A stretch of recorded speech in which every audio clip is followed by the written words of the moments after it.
com base no texto do capítulo 1, né, da minha tese. Não sei se vocês conseguiram ler. Conseguiram? Algum comentário em relação à leitura? Alguma coisa que vocês gostariam de destacar? Uma consideração? Querem deixar para depois? No decorrer da discussão. Ok.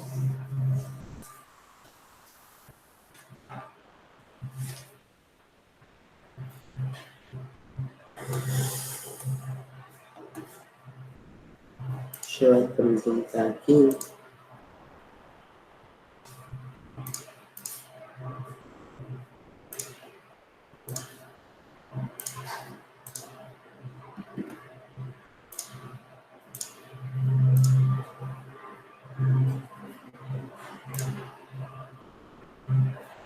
Está aparecendo para vocês?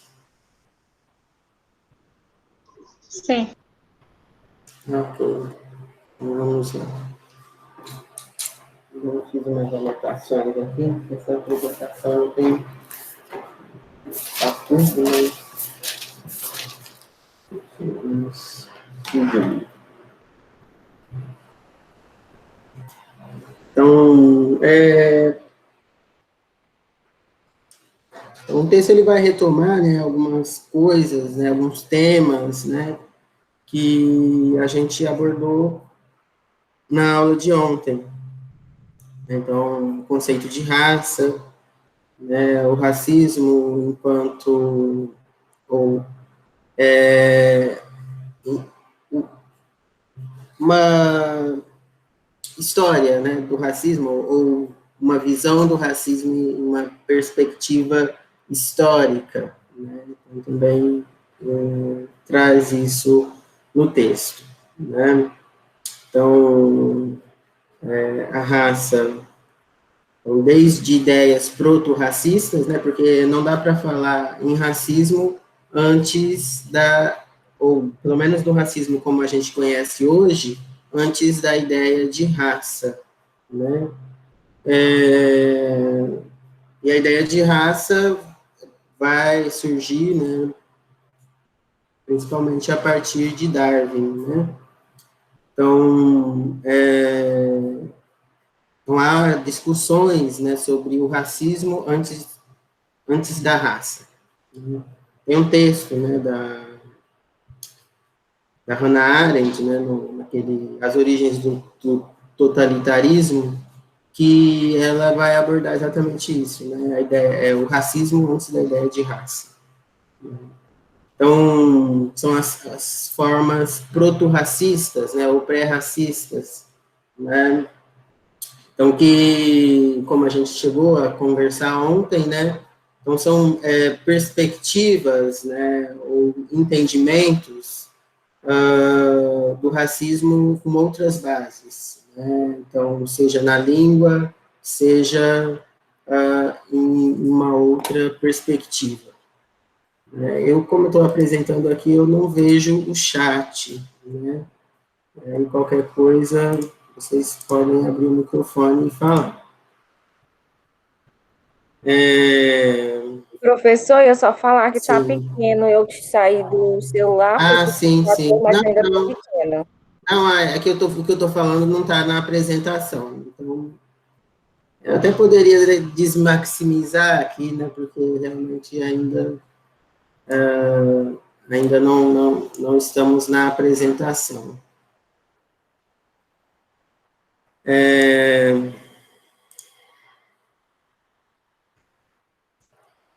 Então, vamos... Estava comentando das ideias proto-racistas, né? Então, traz a discussão que o Kabengele Munanga faz em relação a essa ideia proto-racista, né? Que agora eu não vou me lembrar o século, mas acho que por volta do século XIV, né? Então, há uma hierarquização, né, no contexto francês, entre gauleses e francos, né? Então, os francos, eles tinham o poder, né, político, né, e econômico na França, na época, e eles disseminavam, então, né, a ideia de que eles eram superiores, né, aos gauleses, né, pela origem, né, e por alguns traços também morais, né, seriam superiores aos gauleses. Mas, enfim, todos eram brancos, né, todos tinham as mesmas características, né, físicas, né, apenas a origem, a língua, né, que era diferente. Então, assim como a gente viu ontem também, né, a ideia de bárbaro, né, para os gregos e para os romanos, né, são formas proto-racistas, né, ou a ideia de não cristão, né, na Idade Média, também podemos identificar como formas proto-racistas, né, então, de exclusão, de tratamento. Então, com o advento, então, né, das pesquisas, né, e dos desenvolvimentos, né, em torno da ideia de raça, então começa a se desenvolver, né, o que a gente entende hoje por racismo, né.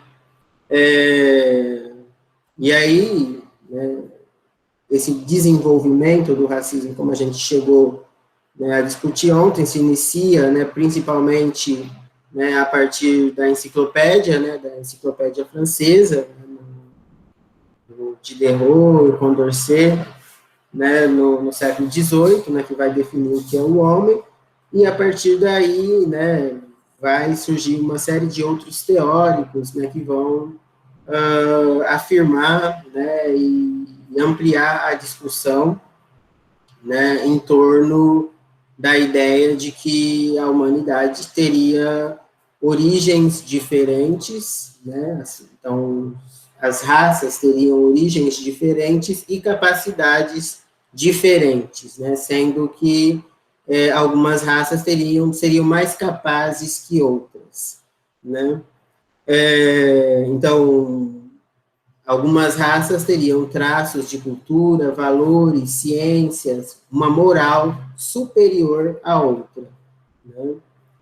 E dentro de uma escala, né, de hierárquica, né, a raça superior seria a branca, seguida pelas outras, né, e na base, aí, por último, a menos desenvolvida, seria a raça negra. Então, nós temos historiadores, né, que vão seguir essa perspectiva racista, né, então, como Chamberlain, que ele vai escrever uma história, né, da Europa, colocando, né, o povo ariano, ou a raça ariana, né, como sendo a raça que estava conduzindo, ou que sempre esteve à frente dos grandes desenvolvimentos da Europa, né? Então, o Chamberlain ele vai ser uma das inspirações, né, para o regime nazi-fascista, né?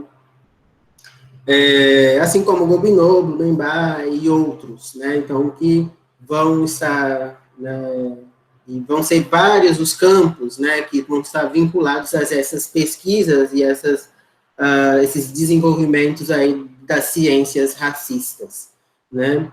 Então, nós vamos ter pesquisas em antropologia, né, então, medida de crânio, né, pesquisas em biologia, né, pesquisas em genética, né, então vai ser uma ampla gama de pesquisas, né, com base nessas ideias racistas, né.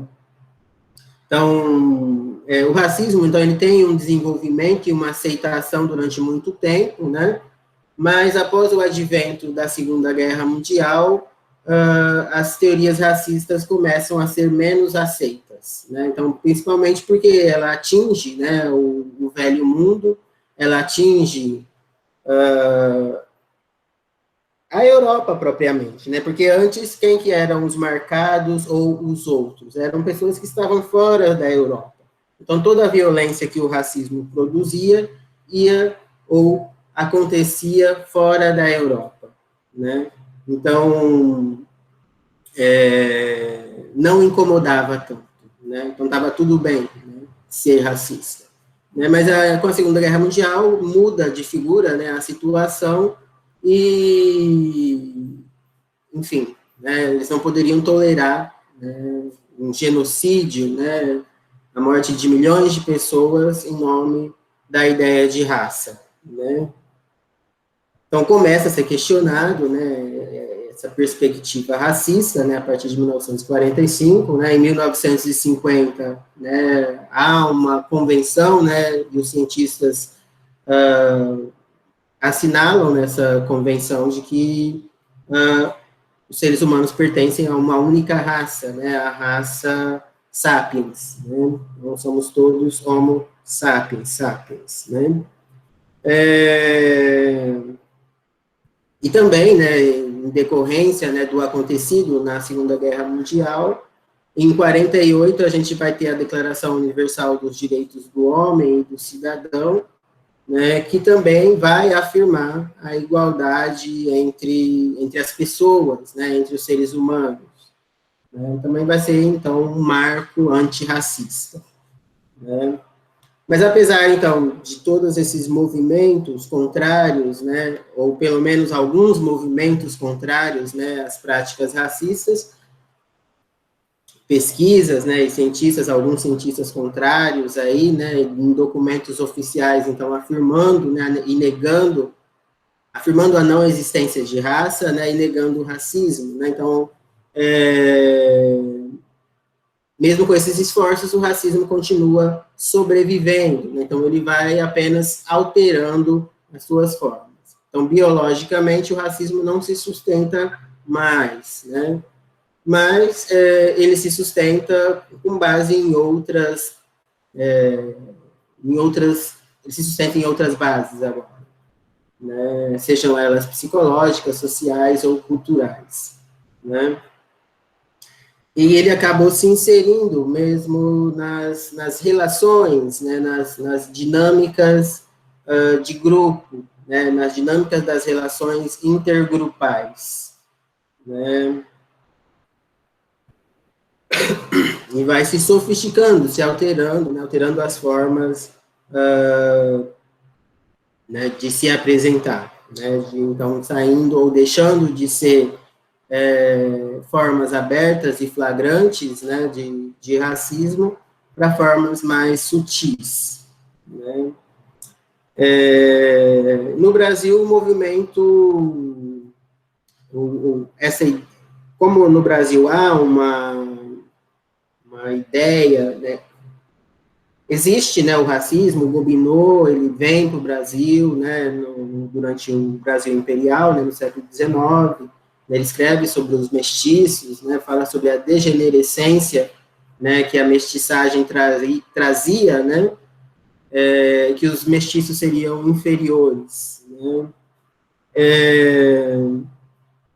Então, e no Brasil, como a gente também discutiu ontem, né, houve, né, alguns teóricos racistas, né, cientistas, né, nessa perspectiva racista, né, então, como Nina Rodrigues, né, Oliveira Viana, que a gente discutiu ontem, né, o Nina Rodrigues a gente deve discutir, ou pelo menos falar um pouco sobre ele depois de amanhã, na quinta-feira.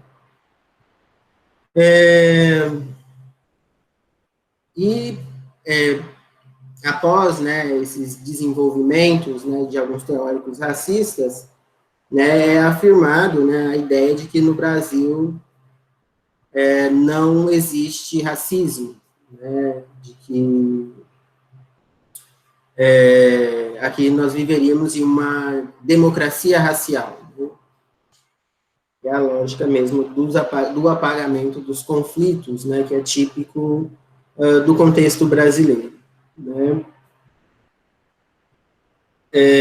Paralelo a isso, né, nós vemos crescer, né, então nós temos duas frentes aí institucionais, né, de racismo, né, no começo do século XX. Né, então nós temos cientistas que são racistas, por um lado, por outro, mas isso não é institucional. Eu queria dizer a questão institucional. Então, institucionalmente, há um incentivo ao embranquecimento, né, com a entrada maciça de imigrantes, né, há um investimento, né, para que das instituições políticas brasileiras, no sentido de que a população embranqueça, né? Então, há um incentivo ao embranquecimento. E, por outro lado, há a propagação da ideia de uma democracia racial, né? Então, nós temos aí essas duas frentes, né, no Brasil, de racismo institucional, né, amplamente difundido no começo do século, que acaba chegando ainda né, nos dias de hoje. Então, vamos seguir, né, aqui a apresentação. Então, temos aí uma frase do Einstein, né, a gente chegou a discutir ontem sobre o preconceito, né, e falamos sobre a dificuldade que é dissolver ou desmantelar um preconceito devido ele ser baseado em crenças, né, e não em saberes ou na racionalidade, né? Então, na frase do Einstein, é mais fácil quebrar um átomo do que um preconceito.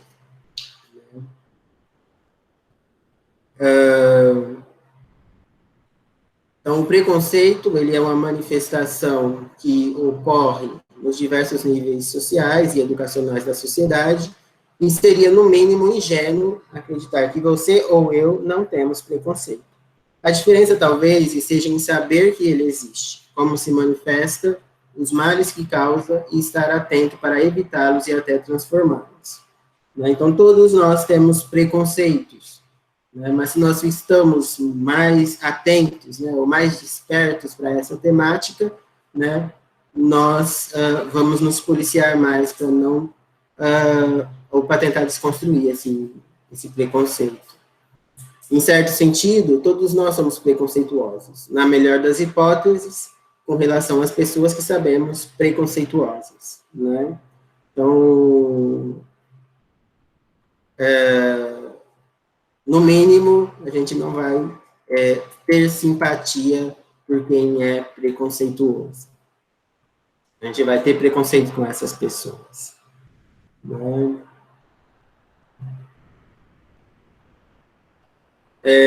Então, nós temos aí essa apresentação, ela basicamente, ela vai trazer algumas contribuições da psicologia social para a discussão do preconceito, do racismo e da discriminação, né? No meu trabalho, eu faço essa discussão tanto na perspectiva histórica e trago uma grande parcela da discussão da psicologia social, né? Então, cronologicamente, a gente pode destacar alguns períodos, né, de discussão. Então, nos anos 20, a psicologia da raça, então, ainda dentro de uma perspectiva racista, né, então, ainda discutindo se as raças teriam psicologias, né, diferentes, né. Nos anos 40, né, temos a teoria da frustração-agressão, então, que seria uma teoria que tenta explicar o racismo, né? Então, as práticas racistas, elas seriam fruto de frustrações, né? Então, eu tenho uma frustração e eu preciso... a frustração me provoca um impulso, ou me provoca, né, um sentimento ruim que eu tenho que direcionar para outra pessoa, né?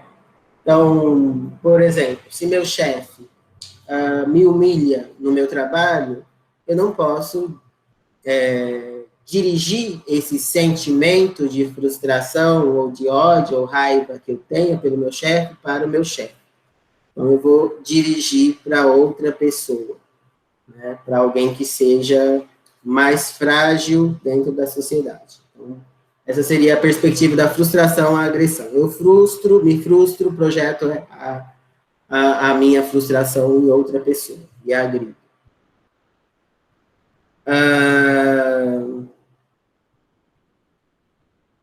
E aí tem a teoria da personalidade autoritária, na década de 50 e 60, que vai dizer, então, que, e aí trazendo mais, né, tanto essa teoria da frustração, agressão, quanto da teoria da personalidade autoritária, são teorias que focam, né, no indivíduo, né, na dinâmica das relações interindividuais, né. Então,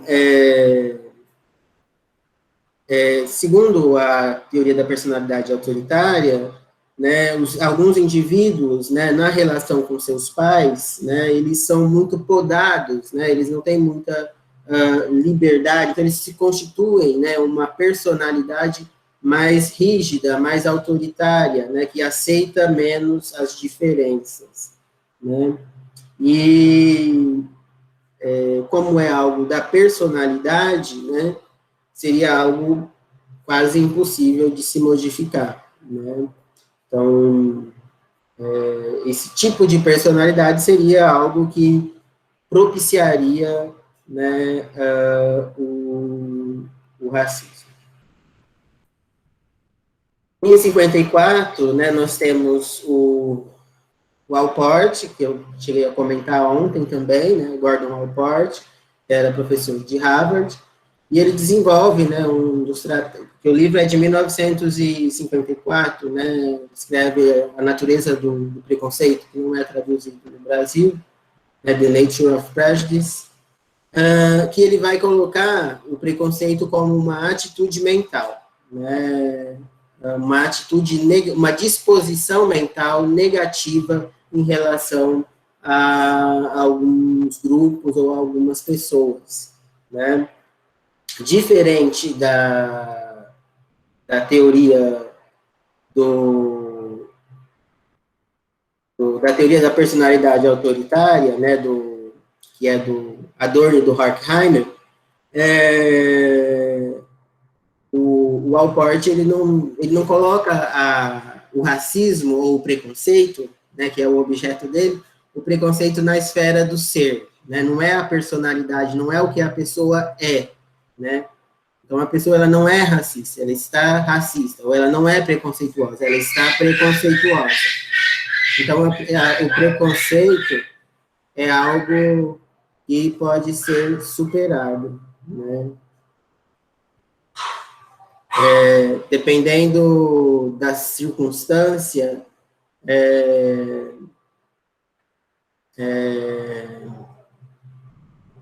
ele cria, né, uma circunstância, uma situação em que ele propõe que é possível, né, a diminuição do racismo, né? Então, é a hipótese do contato, né? Então, segundo a hipótese do contato, se as pessoas, né, elas têm contato com o grupo, que elas têm um sentimento ruim ou uma atitude negativa em relação àquele grupo, né, dependendo se elas tiverem atividades de cooperação, de contato com essas pessoas do outro grupo, né,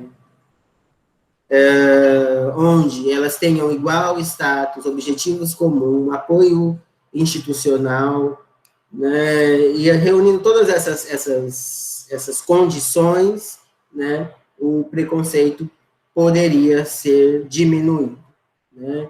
E ainda hoje o Allport é discutido, né, e há pesquisas que testam, né, a hipótese do contato ainda hoje. Inclusive, o meu orientador no meu doutorado de sanduíche, ele tem um livro que testa exatamente isso em uma sala de aula, né, a hipótese do contato.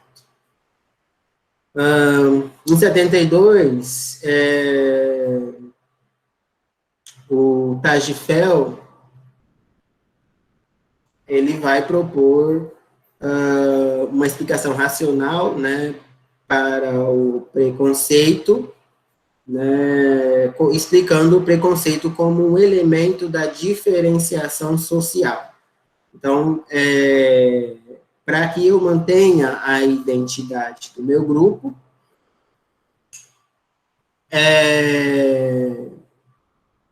eu tenho que proteger essa identidade de influências externas, Eu tenho que fechar essa identidade, eu colocar uma fronteira para essa identidade do grupo, para que ela não se dilua ou não se perda. Então,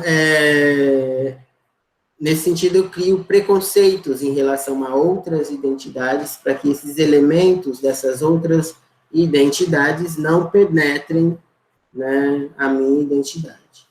Então, é uma explicação para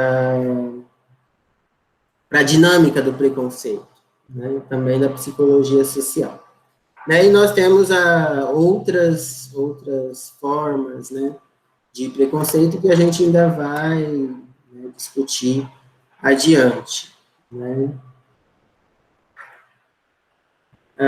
Esses aspectos eu penso que a gente chegou a discutir, né, no começo, né. Então, eu comentei, né, que depois da Segunda Guerra Mundial, a gente tem alguns avanços aí em termos dos direitos humanos, né, e fica a questão, né, diminuir o preconceito, né. A maioria dos países do mundo hoje são signatários da Declaração Universal dos Direitos do Homem, né, mas, enfim, temos alguns que não são, e mesmo sendo signatários, né, é muito complicado, né, a garantia desses direitos humanos, né. Então, é necessário sempre estar cobrando, né, para que eles sejam cumpridos, né. Então, mesmo a igualdade colocada lá, ela não se coloca como igualdade de fato, né, ou pelo menos não para todos, né. Enfim, não se realizou.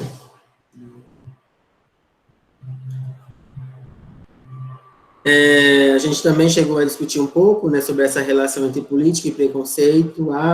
Houve uma política no Brasil, né, também que eu comentei, né, então,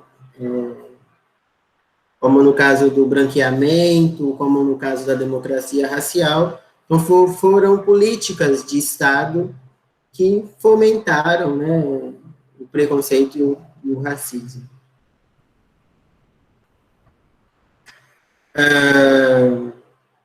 Preconceitos e grupos minoritários, né, então, dentro da perspectiva do Tagifel, né, o preconceito em relação aos grupos minoritários também seria uma forma de proteger a identidade, também uma forma de proteger o poder, né, ou evitar a interferência desses grupos minoritários.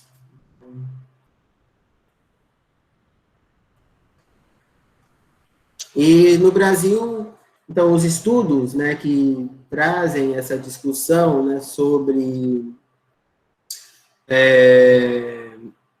o preconceito, o racismo, são relativamente recentes, né, então, aí a partir da década de 50, né, a gente vai ter estudos um pouco mais críticos, né, ou começa a ter, né, mais críticos do racismo. Então, para o Porte, o preconceito pode ser definido como uma atitude hostil contra um indivíduo, simplesmente porque ele pertence a um grupo desvalorizado socialmente. Então, com base no pertencimento, né, ou não pode ser essa, né, a origem, né, do racismo, ou pode ser um estigma, né, que a pessoa traz, não necessariamente ela se sente pertencente, mas pelo traço que ela tem, ela vai ser discriminada. Então, há grupos que não têm traços, mas eles têm pertencimento. Então, os judeus, os ciganos, os indígenas têm os traços, né, que são próprios. Mas alguns grupos não têm, então é o pertencimento que leva ao preconceito. Né? A atitude relacionada a crenças com relação ao objeto. Né? Então, se cria, né, crenças em torno enfim, do cigano, do judeu, do indígena, enfim, do negro, dos homossexuais, das mulheres, etc. Então,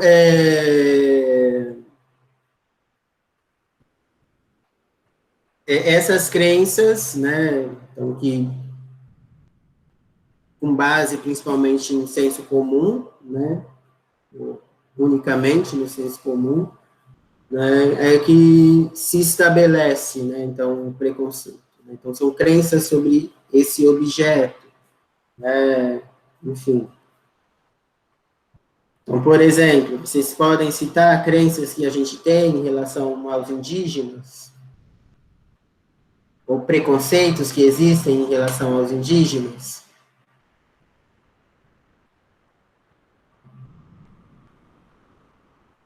Não? Sim?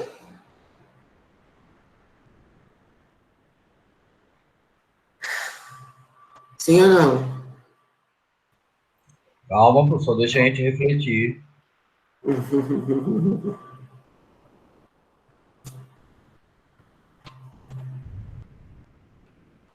Que é, professor, a pergunta, eu tive que sair. Eu perguntei se vocês identificam algum preconceito em relação aos indígenas, alguma crença que não tem fundamento real, mas as pessoas acreditam que seja assim. Professor, de Sim. acordo com o que eu estudei com o Dr. Câncio, né, que a gente tem umas abordagens referentes às questões indígenas, né, voltada na cultura indígena, nas questões da bilinguística, né, que tem que ser preservada, uma série de estudos que hoje se desenvolvem ligados à etnia, de um modo geral, indígena. E o que a gente discutiu também é esses paradigmas preconceituosos, né, esses clichês inadequados que até hoje ainda são utilizados contra os povos e as nações indígenas. Muitos deles gerados por falta de conhecimento e ignorância mesmo, sabe? Tipo de que é porque o homem, o índio, né? O índio se veste como um não índio, ele deixou de ser índio. Não. Chaplin falava que as roupas que eu visto não é realmente quem eu sou, não representa quem eu sou. Né? As vestimentas não é o que você realmente é. Não é o hábito que faz o monge. Né? Tem um bordão que se fala nessas questões.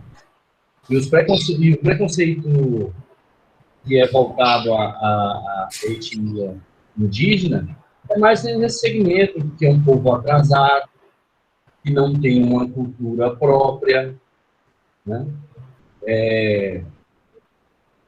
Que representa inferioridade social, que não tem uma cultura, não tem uma religião, não tem uma ciência, não tem seus dialetos, não utiliza também o uso da linguagem de Libras, também na linguagem indígena, é a mesma nacional, mas tem a diferenciação entre os povos indígenas. Então, existe uma série de elementos que, visto pelo não índio, que são deturpados, né? São distorcidos, muito mais pela a ignorância, a falta do saber, né? De conhecer sobre a etnia indígena, sobre a nossa história, os nossos antepassados. Quando a gente se refere aos povos indígenas, eu, pelo menos, eu me coloco como sendo um membro de uma cadeia gigantesca. Eu não me excluo dela. Então, se eu me incluo, significa que eu faço parte disso. E existe o não índio, né? Muitos, em sua grande maioria, que não tem essa visão, mesmo nos meios acadêmicos. Então, são paradigmas, são formas de se pensar desumana, o que viola os direitos humanos, do meu ponto de vista, né? E que precisam ser radicalmente combatidas, porque isso gera estereotipos que não existem, uma visão obtusa sobre um povo riquíssimo, porque o que eu aprendi, juntamente com o Dr. Câncio, quando ele nos narrou, nos mostrou todo um trabalho que é desenvolvido, né, geral, de um modo geral, com os grupos étnicos indígenas do Brasil. São mais de 250 línguas, né, etnias, né, dialetos, né, que se miscigenizam, que tem uma cultura, que tem toda uma estrutura de linguagem, como a nossa tem, a linguagem portuguesa, por isso a preservação da sua língua, né? A escola bilíngue, que preserva a língua indígena, e também aprende-se a língua portuguesa. Então, seria essa a minha contribuição com relação à pergunta que o senhor fez nas questões do preconceito contra os povos étnicos indígenas, aqui na nossa região mesmo, não precisamos ir longe, não. É a nossa realidade. Obrigado, professor, pelo espaço. Mais alguém?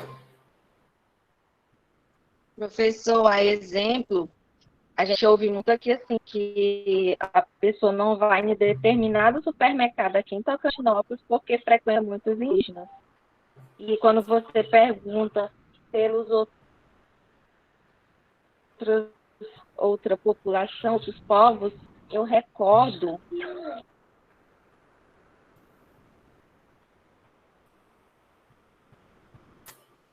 Cortou? Não estou ouvindo. É porque minha filha está aqui do lado, professor, me atrapalhando. Ah, sim. Desde essa hora, né? Sim. Então, cria-se, né, essas crenças em relação a determinado, enfim, população, pessoa, que a gente pode entender como objeto, né? Então, que o indígena é preguiçoso, que o indígena é violento, que o indígena é alcoólatra. Então, são crenças que, na verdade, não representam a população, né? São crenças que têm base em um senso comum, em experiências isoladas e em um olhar já negativo, né, que se lança sobre o indígena, assim como se lança sobre o negro, né? O negro tem mau cheiro, que o negro também ele é violento, que ele, enfim, por exemplo, que ele tem o pênis grande, que ele tem mais força, que ele suporta mais a dor, né? Então, são todas crenças, né, que são colocadas sobre o objeto, né, sobre as pessoas que não têm nenhum fundamento, né? E que não tem base na racionalidade, né? Então, tem base no senso comum, tem base nas crenças, né, que se criam em torno de determinada população, exatamente por uma atitude negativa, uma antipatia pré-existente em relação a essas populações, né? Então, às vezes essa antipatia, ela cresce junto com essas crenças, né? Preconceito cresce junto com essas crenças. Então, uma atitude hostil ou negativa em relação a um determinado grupo, não levando necessariamente, pois, a atos hostis ou comportamentos discriminatórios. Então, o preconceito não necessariamente ele vira ação, né? Ele pode ser algo que fica só no plano das ideias, na cabeça da pessoa, né? Ela tem aquela antipatia, mas ela não manifesta, porque ela não quer ser vista como preconceituosa. Então, é uma atitude hostil, mas que não necessariamente se torna uma ação hostil, é um pensamento hostil que não necessariamente vira uma ação hostil.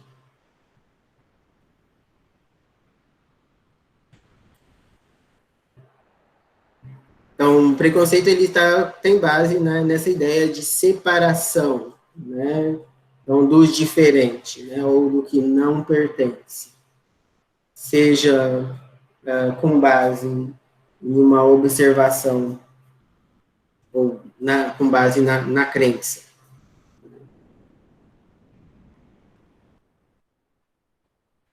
Então, há quem defenda, né, que o preconceito é inerente à natureza humana por se tratar de mecanismo de defesa e de interação social, né? Então, Kimball, né, defende essa ideia, assim como Tagifel, né, como eu comentei antes. Expressão patológica do ser humano, e assim faz parte, por exemplo, de sua personalidade. Então, quem diz isso é a ideia da teoria da personalidade autoritária, né, de Adorno e Horkheimer, assim como Devine, né, componente biológico nessa formação para facilitar e agilizar comportamentos, né, então, adiciona-se, né, um componente biológico nessa formação do preconceito para facilitar e agilizar, né, esses comportamentos preconceituosos. Sim. Professor, você concorda com algum deles? Olha, eu já simpatizei muito com a explicação do Tagifel, né, de que o preconceito teria uma função social dentro das dinâmicas dos grupos, né? Mas eu penso que, para além, né, dessa explicação da psicologia social, né, eu acho que tem sentido, mas eu acho que não é só isso, não é uma questão só de psicologia social, né? É também da psicologia social, mas tem a questão dos privilégios, né? Então, o preconceito, ele existe para justificar privilégios, né? Então, o Tagifel diz, ele existe para justificar a identidade, né? Para me manter a minha identidade. Não é só isso, eu penso que seja também para manter os meus privilégios, para manter o meu status quo. Hereditário é aquilo que é transmitido dos pais para os filhos. Algum exemplo de machismo? Então, o machismo é uma forma de preconceito, né, que nós aprendemos, né? Então, há também esse debate, essa discussão em torno do papel da educação, né, na constituição do preconceito, né? Então, assim, embora, né, cada autor defenda, né, um caminho, né, ou eles coloquem uma perspectiva para explicar, né, o preconceito ou o racismo, não quer dizer que a gente tenha que se fechar em uma única perspectiva, né? Então, muitas dessas perspectivas são complementares, né? Então, é mais uma questão de tese, né, original de cada autor, e aí a gente cita, né, esses autores, né, porque eles que lançam essas ideias, né? Mas a gente não pode desprezar, né, as contribuições de diferentes autores, né? Como eu disse, eu não vejo aqui o chat, né, não sei se alguém... Foi alguém que levantou a mão, não sei. Enfim, vamos voltar. Se vocês puderem abrir a câmera quando forem falar, melhor. Melhor, abrir o microfone. Então, a discriminação, né? A discriminação, discriminar quem? Como? Então, não é à toa que discriminar é verbo, né? Então, como a gente discutiu ontem também, a discriminação, ela está no âmbito da ação, né? Ou das manifestações, né, do preconceito, né? E eu cheguei a colocar, né, então, né, que a discriminação, ela seria, né, então, ela acontece, né, quando somos tratados de forma diferente em situações idênticas, né, a outras pessoas, né, e somos tratados de forma igual em situações diferentes, né. Há formas institucionalizadas, né, de discriminação, né, sistemas de opressão. Então, assim como existe um sistema de opressão da mulher, né, com base no machismo. Então, há outros sistemas, né, de opressão com base em preconceitos, em outros preconceitos, né, que vão constituir, né, essas formas de opressão, né, colocadas aí na ação.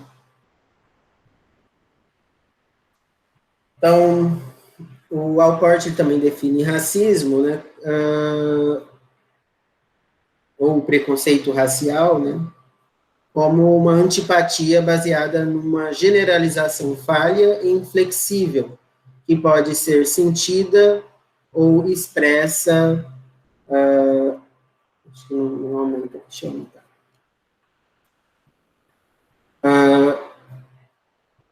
e que pode ser dirigida a um grupo como um todo ou a um indivíduo, porque ele faz parte daquele grupo, né? Então, generaliza-se, né? Como eu citei no caso dos indígenas ou no caso dos negros, né?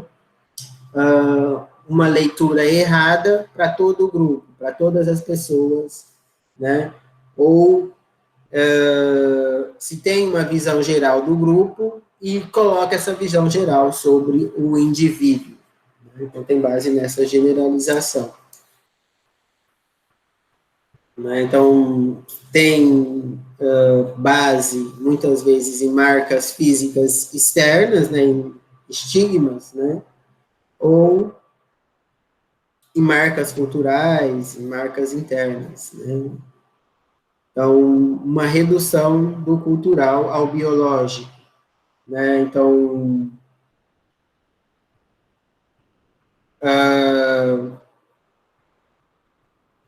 como uma determinada cultura tem determinados valores, eu associo esses valores a um tipo biológico e não à cultura, então generalizo. Então, essa é uma perspectiva também do racismo, né? Então, por exemplo, pensar houveram indígenas, né, e, enfim, assim como outros grupos, né, que praticavam o canibalismo. E aí eu generalizo, né, e aplico esse traço cultural de um grupo em todos os outros, né.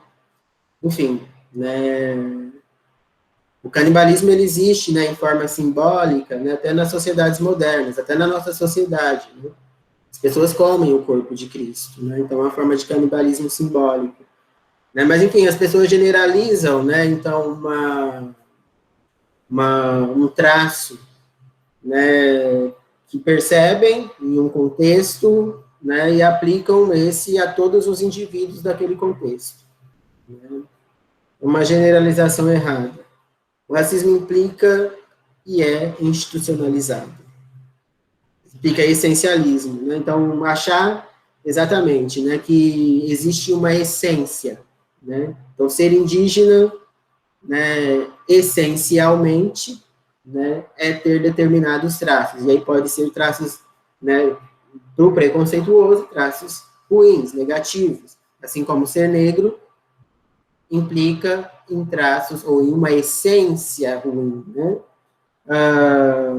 em traços comuns, né, assim como ser mulher, né, então, implica em traços comuns, então existe um feminino universal, como aconteceu, apareceu em um edital agora, de um processo de seleção para mestrado, né, essa ideia de feminino universal. Então, acreditar em um essencialismo, né, existe uma essência feminina que todo mundo é igual, né, todas as mulheres têm essa essência, né, ou que existe um negro universal, né, que todos os negros têm essa essência universal, né. Então, esse essencialismo, ele cai, né, ele cai no racismo, cai no preconceito, né. Então, não existe essa ideia de um essencialismo, né, não se trata de raça ou outra perspectiva, né, outro traço, né. Afinal de contas, só existe uma raça, a raça humana, né? A humanidade, novas formas de racismo. Então, como o racismo, né, como após, né, a Segunda Guerra Mundial, né, o racismo deixa de ser algo aceito, né, ou tolerável, né, então o racismo flagrante, o racismo aberto, né, ele deixa de ser aceito. Né, então surgem outras formas de racismo mais sutis, né, então racismo simbólico, racismo moderno, aversivo, ambivalente, né, enfim, que são sutis, né, tem o preconceito sutil aí e o racismo cordial, né, e a brasileira, né.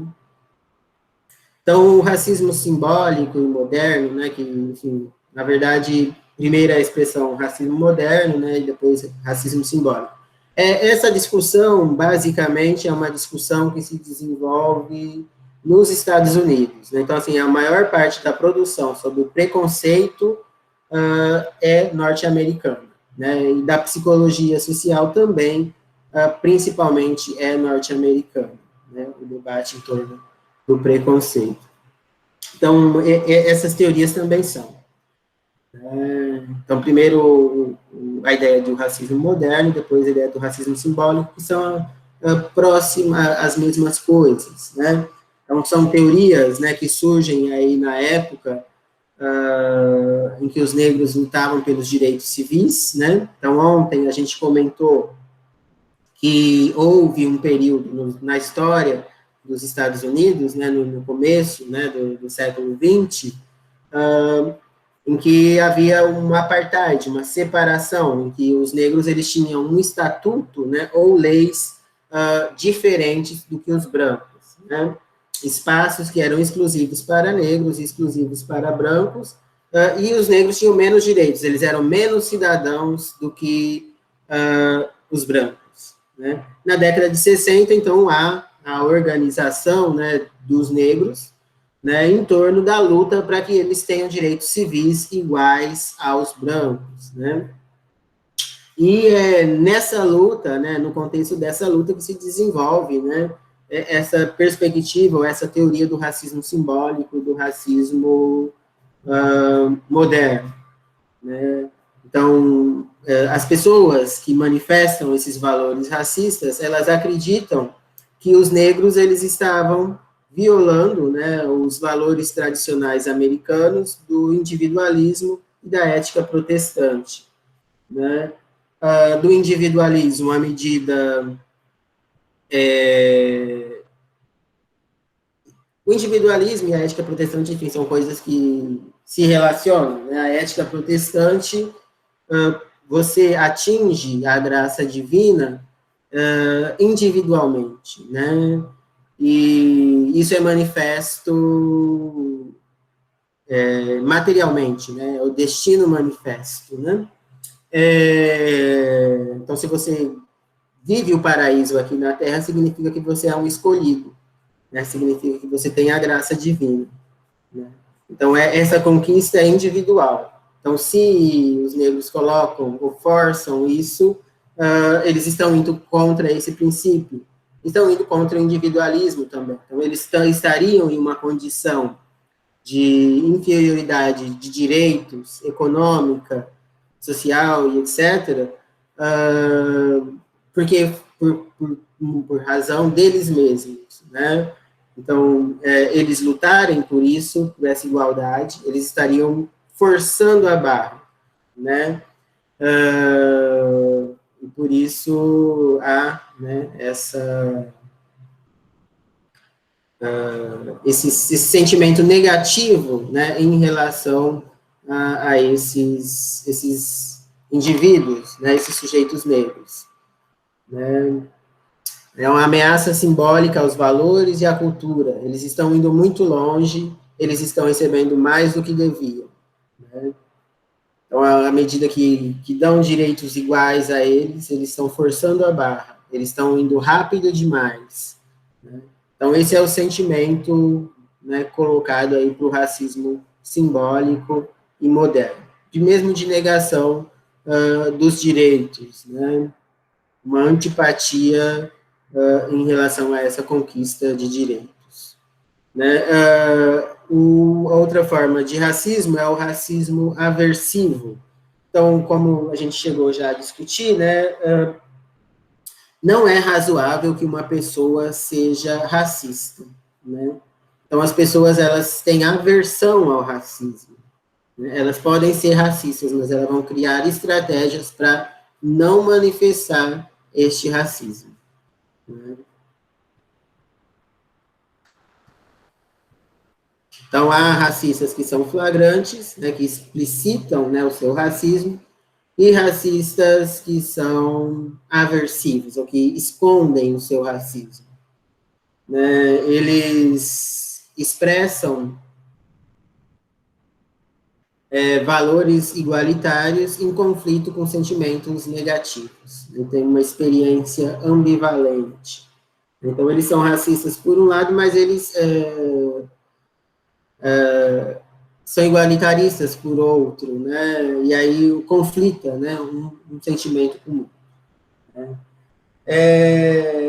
Uma pesquisa, né, desenvolvida aqui no Brasil nesse sentido, né, aponta, né, o racismo aversivo aqui no Brasil. Então, normalmente, o racismo aversivo, ele se manifesta pelo excesso.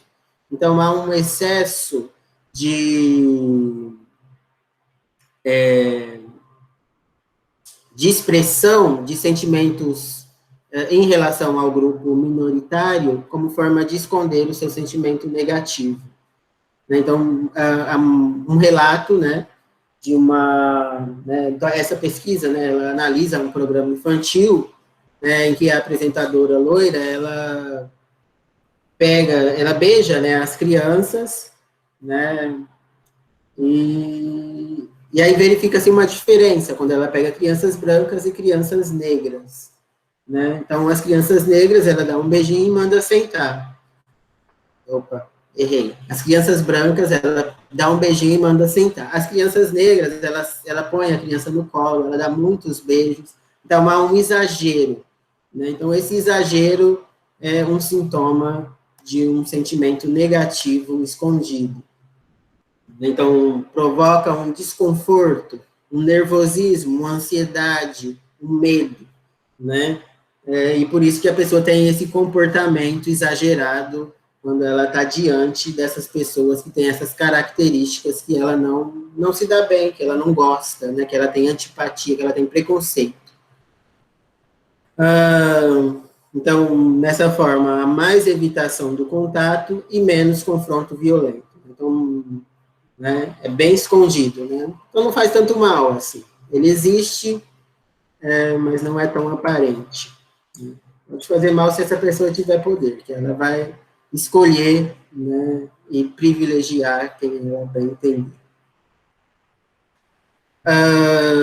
Outra forma é o racismo ambivalente, né? Então, que, na verdade, a pessoa ela tem uma ambivalência de sentimentos. Ela tem tanto sentimentos positivos quanto sentimentos negativos, né? E aí, esses sentimentos vão oscilar, ora por um lado, ora por outro, né? Então, por exemplo, né, uma forma de ambivalência de preconceito, né? Então, os homens, né, os machistas, eles amam as mulheres, né? Eles se dão muito bem com as mulheres, mas é um tipo de mulher. Então, desde que a mulher não lute por seus direitos, desde que a mulher seja submissa ao homem, né? Então, se ela está nesse padrão, ótimo, ela é adorável, maravilhosa. Se ela foge desse padrão, se ela quer um igualitarismo, se ela quer liberdade, se ela quer decidir a sua própria vida, então ela é o demônio, ela está errada, né? Enfim, ela é feminazi, ela é odiável, né? Então eu tenho preconceito em relação a essa. Então, essa é uma forma de ambivalência, né? Isso pensando no machismo. Pensando no racismo, então, por um lado, né, eu quero que os negros tenham, por exemplo, né,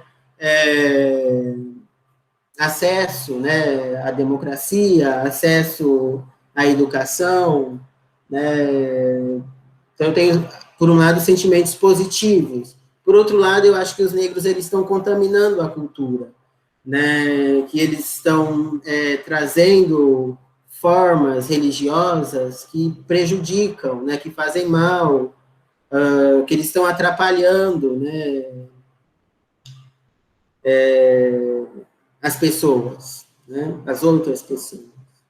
Então, há essa ambivalência, né, há sentimentos tanto positivos quanto negativos, né, em relação a determinado grupo. E assim como no racismo aversivo, há um exagero nas respostas.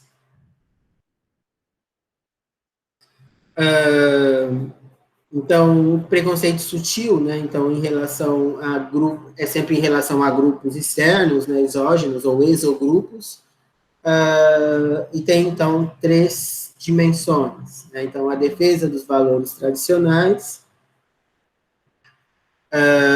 o exagero das diferenças culturais e a negação de emoções positivas, né, em relação ao grupo alvo, né, o grupo objeto do preconceito. E o racismo cordial, né, que hoje também há desenvolvimentos no sentido de dizer, né, que seja um racismo recreativo, né, no sentido de que é um racismo que aparece em momentos de brincadeiras, piadas, né? Então, uma polidez superficial que reveste atitudes e comportamentos discriminatórios, que se expressam no nível das relações interpessoais, através de ditos populares, brincadeiras, né, de cunho racial. Então, piadas, né, são exemplos, né, desse racismo cordial. Basicamente, né, era essa... Opa! Não era para fechar, mas tudo bem. Era essa discussão, né, assim, tem outros pontos, né, ainda que eu trago, né, no texto, né, a apresentação era isso mesmo. Mas, para além da discussão do preconceito, né, o racismo ele é amplo, né, assim como o preconceito, ele envolve áreas, né, variadas, que, né, e, então, tanto na psicologia social, as ciências sociais, assim como o direito, né.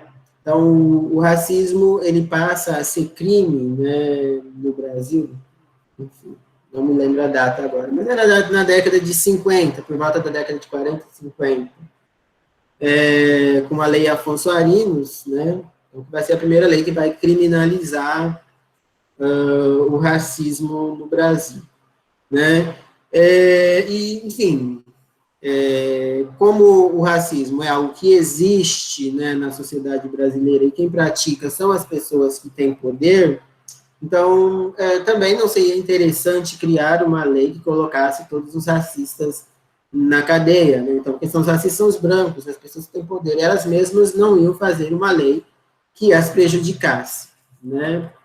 Então, o racismo na lei, ele se refere a práticas,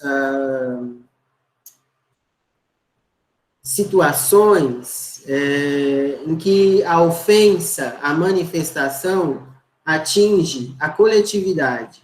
Então, se eu xingo um negro na sua individualidade, então eu não estou sendo racista, mas se eu xingo, o seu entendimento, né, da minha agressão vai contra toda a população negra, então eu estou sendo racista. Né? Então, assim, é muito difícil provar, né, o crime de racismo, né? Então, que você não está ofendendo uma pessoa, mas você está ofendendo a coletividade, né? Quando você ofende a coletividade, então é racismo, crime inafiançável, vai para a cadeia na hora. Quando você ofende a pessoa, então é injúria, e aí a punição é mais leve. Né? Então, você vai ter prestação de serviço, não vai preso, né? Então, se uma pessoa é chamada de macaco, né, e ela denuncia, né, podem, né, isso pode ser interpretado como um elemento que ofende o indivíduo e não a coletividade. Então, ela vai responder por injúria e não por racismo, né?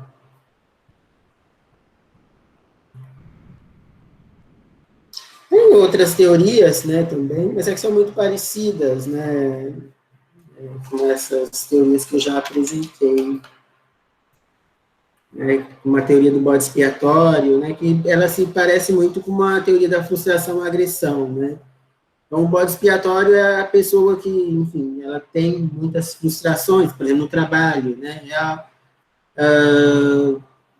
é como entre as galinhas, né, porque entre as galinhas existem a ordem das bicadas, né, então, as galinhas, tem as galinhas que podem mais, né.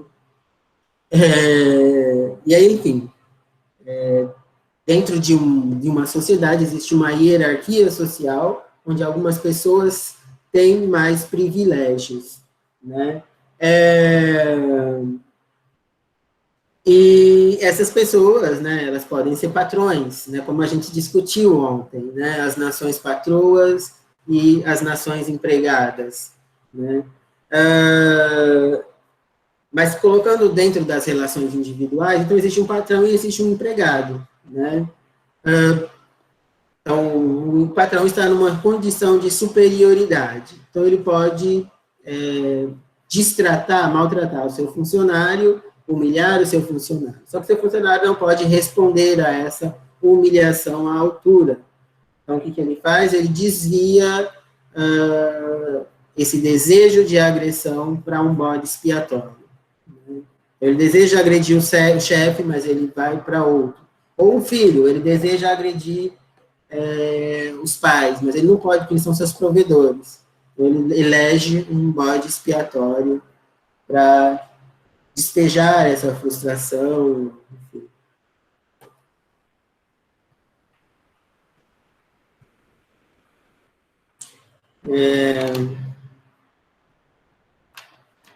O que vocês acharam, né? Enfim, alguns disseram que leram o texto, né? Não sei se eu falei tudo que estava no texto, né? Talvez não, né? Não falei tudo, porque, enfim, até teve uma parte que eu cortei.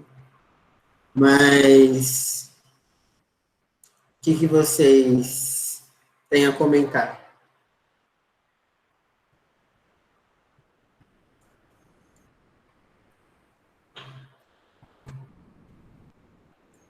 Professor, boa noite. Boa noite.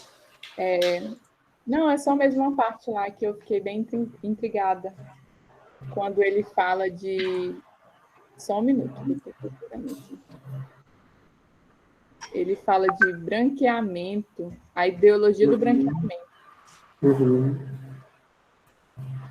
Não, e aí eu fiquei pensando, meu Deus, como que os seres humanos pensavam desta forma, né? Assim, será que o negro era tão ruim assim que deveria existir essa teoria, né, de branqueamento? Como que funcionou isso, mais ou menos? Queria entender um pouco. Eu estou até abrindo uma imagem, deixa eu ver se eu consigo. Tem aqui na Wikipédia, a Wikipédia tem uma foto grande. Pode ser essa.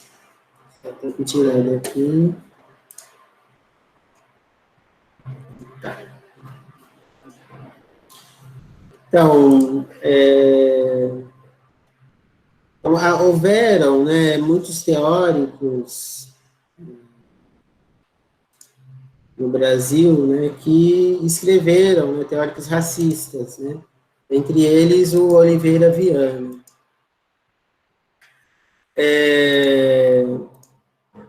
E esses teóricos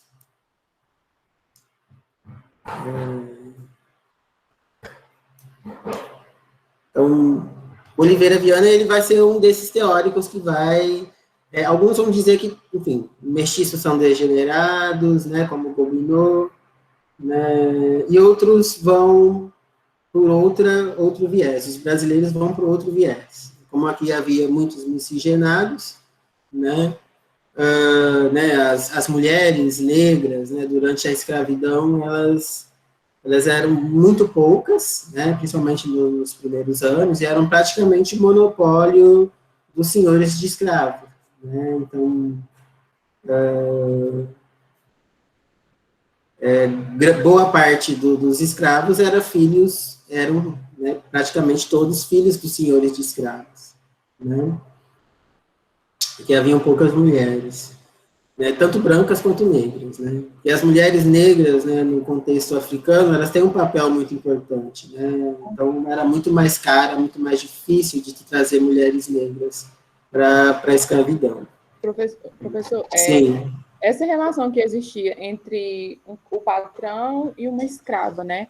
Ela se dava também voltada para isso, para essa questão de branqueamento? Não. A ideologia do branqueamento é posterior. Estou só Sim. contextualizando essa relação senhor-escravo para dizer que tinha muitos mestiços no Brasil, né, desde sempre, né? Então, o Brasil, a mestiçagem foi algo muito marcante. Que eles defendiam que o negro ele era feio, inteligente e ele era inferior não, aos brancos. Não, e era só esses comentários mesmo, professor. Sim. Então, como o Brasil ele tem essa característica, né, sempre teve, né, de ser miscigenado,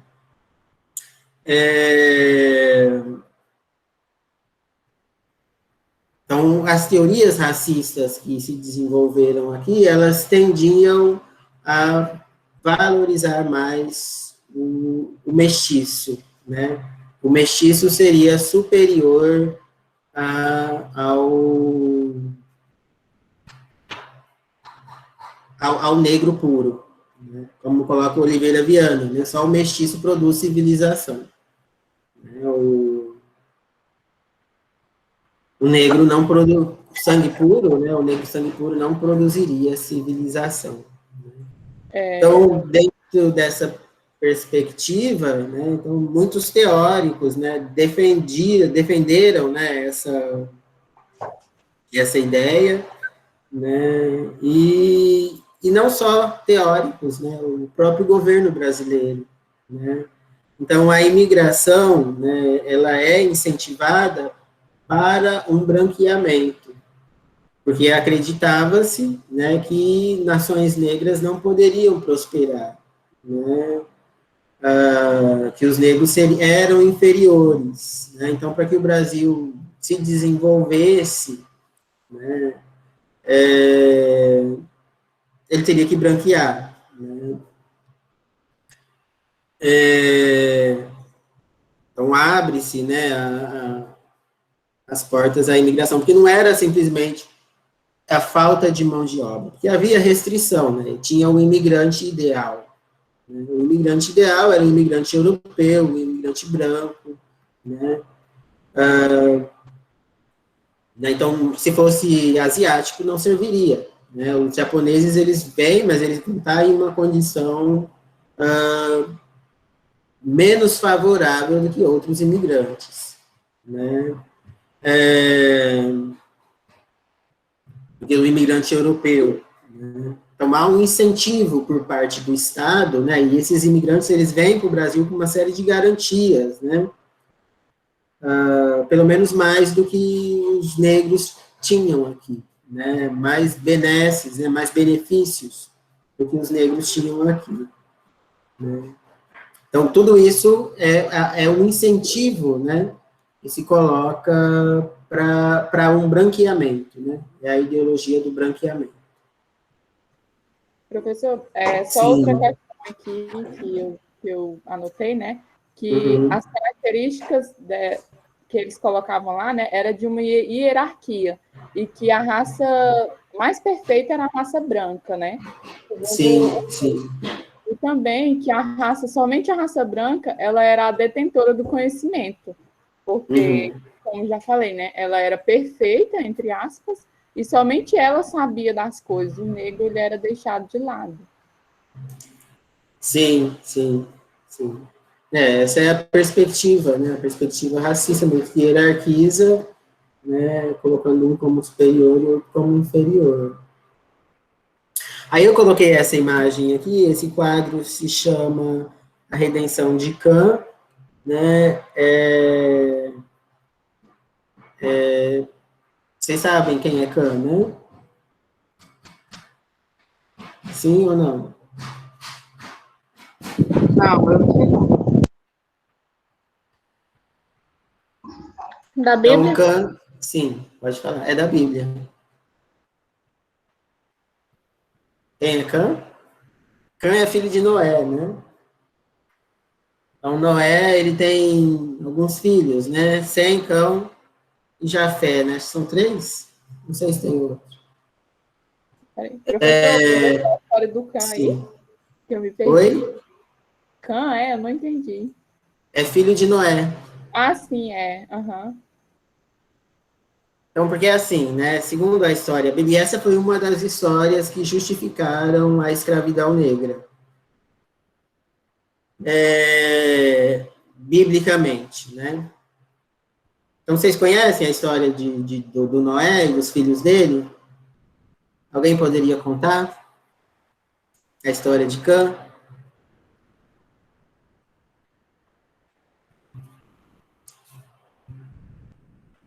Vocês não conhecem? Tem que ler a Bíblia.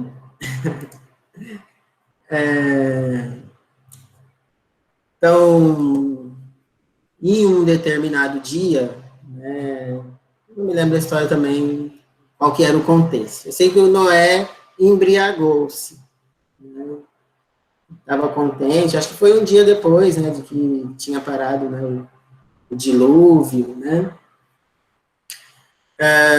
e aí festejando ele embriagou-se e começou a dançar pelado, né, e aí o Cã, né, ele tinha 3 filhos, né, que eram Sem, Cão e Jafé. Ele tem variações, né, na grafia, Cão, né, e aí Cão, ele ri, né, do pai, do ridículo do pai ali dançando bêbado, né, e aí no outro dia os irmãos pegam e contam o pai, fala, olha, você dançou bêbado aí, o Cão riu de você, né, e aí o Noé amaldiçoa o Cã, né? Fala, maldito seja você e toda a sua descendência, né? Vocês vão viver para servir, né, os seus irmãos, a descendência dos seus irmãos, né? Do Sem e Jafé. Porque assim, depois do dilúvio, né? Não sobrou ninguém na terra, né? Sobrou só aquele pessoal que estava ali na arca, né? Segundo a lenda.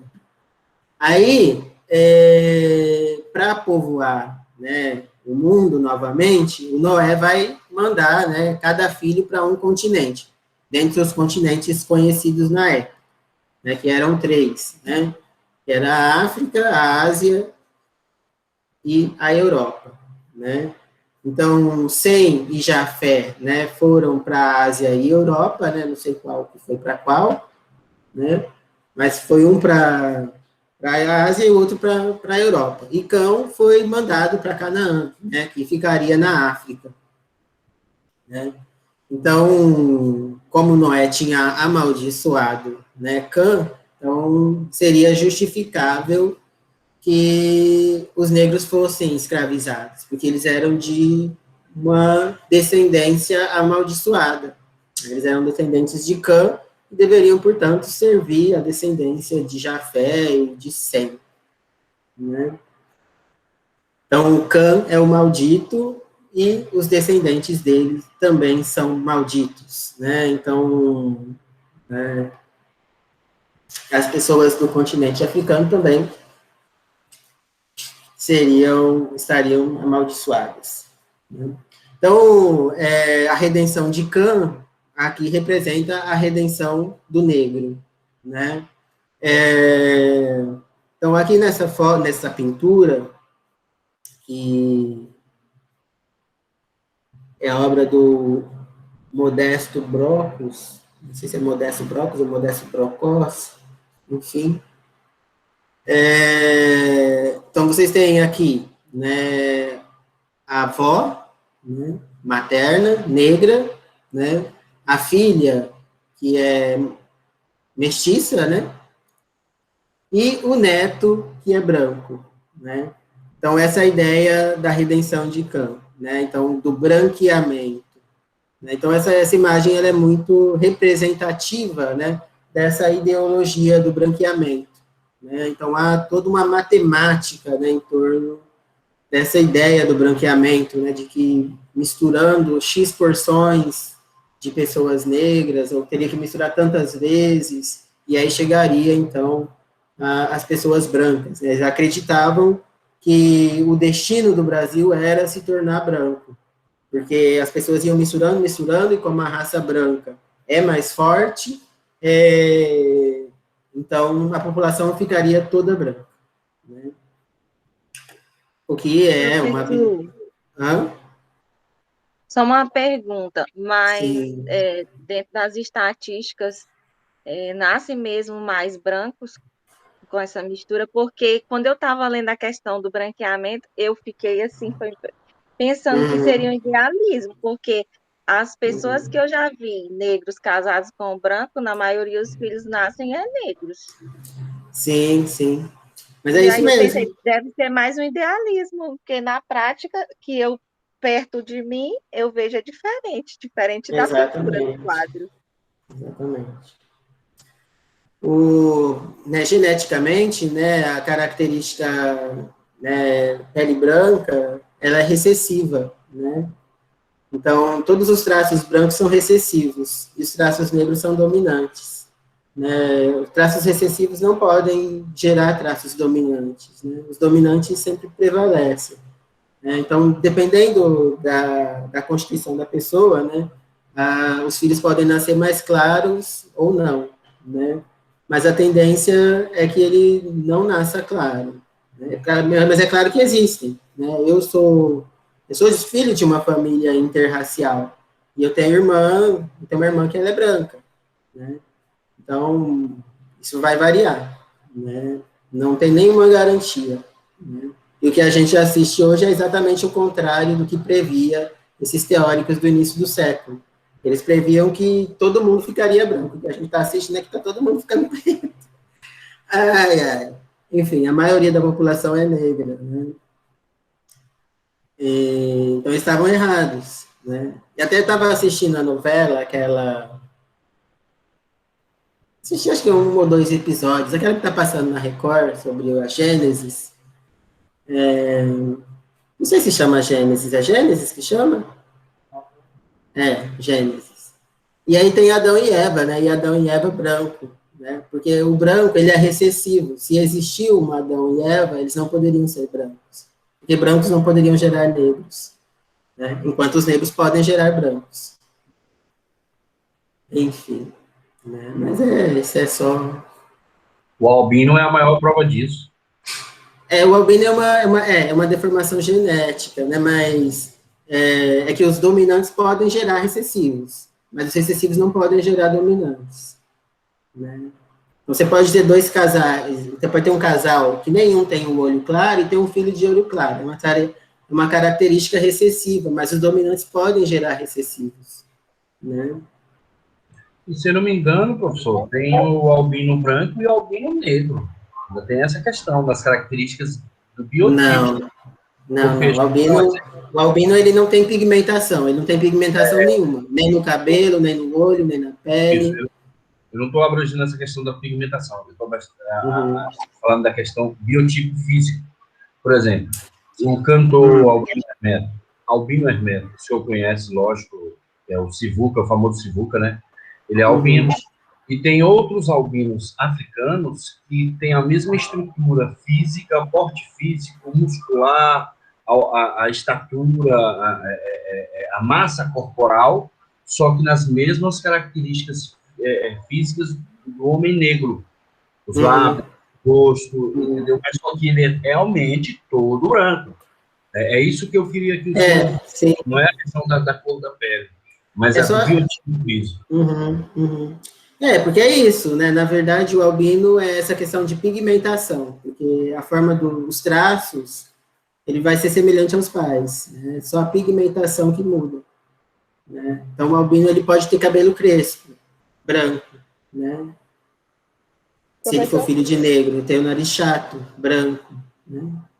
o olho claro também, né? Enfim, o albinismo, ele é uma deficiência, né?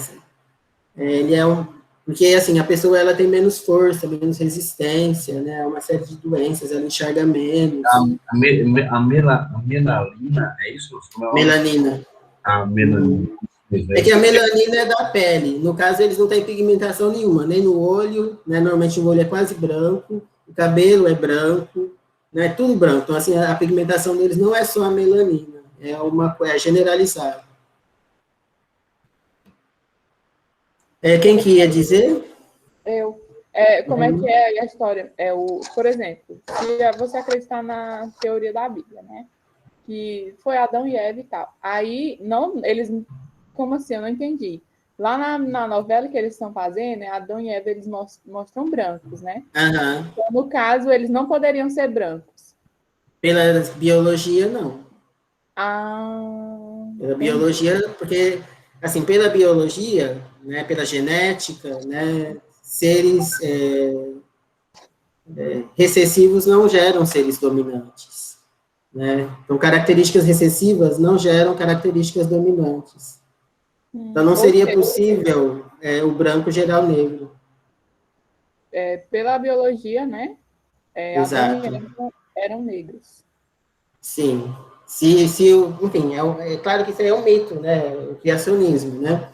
Mas, enfim, né?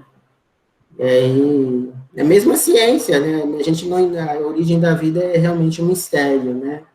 Assim, a gente não tem provas, né? Nem na ciência, né? Sobre a origem da vida, não temos provas exatas, né? Assim, não temos como reconstituir, né? A sopa primordial, né? Que dá origem à vida, né? Porque a Igreja Católica, ela aceita, né? O evolucionismo, né? Ela aceita essa ideia, né? Enfim, né, essa não é exatamente o tema, né, mas, enfim, ela aceita o evolucionismo desde que quem tenha criado a partícula primordial que vai gerar a vida seja Deus, né? Então, Deus criou as condições para que a vida surgisse, né? Então, enfim, existem partículas, né, o bóson de Higgs, né, a partícula de Deus, né, a partícula inicial, né, mas existem pesquisas nesse sentido, né, mas ainda não tem nada conclusivo, né, então ainda, mas digamos que tem mais hipóteses conclusivas no sentido do evolucionismo, né, do que do mito, né, da criação do barro, a partir do barro. Mais algum comentário?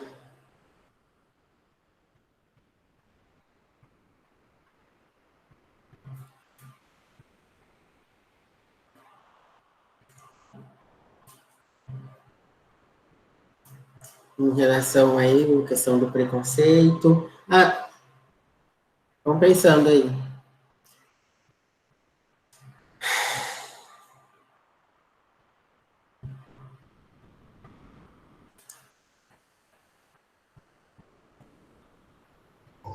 Professor, Sim.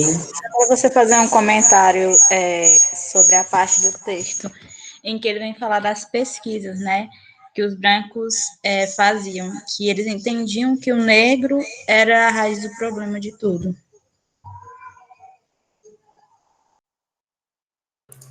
Seria a ideia do racismo como problema do negro? Eu não sei qual passagem você está falando, então, se você puder indicar a página. Na página 32. Deixa eu só abrir aqui.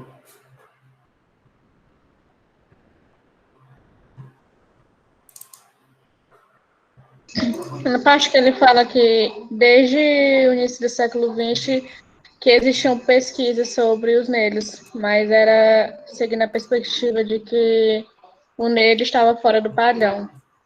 E aí você fala no texto que os estudos que deixam de tratar o negro como um problema são mais recentes. Sim. Essas pesquisas É isso mesmo.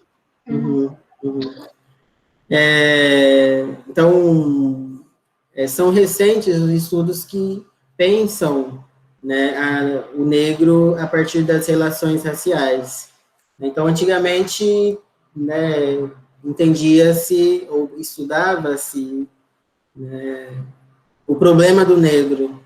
Então, não era o problema do branco, não era um problema das relações raciais, é um problema do negro, né?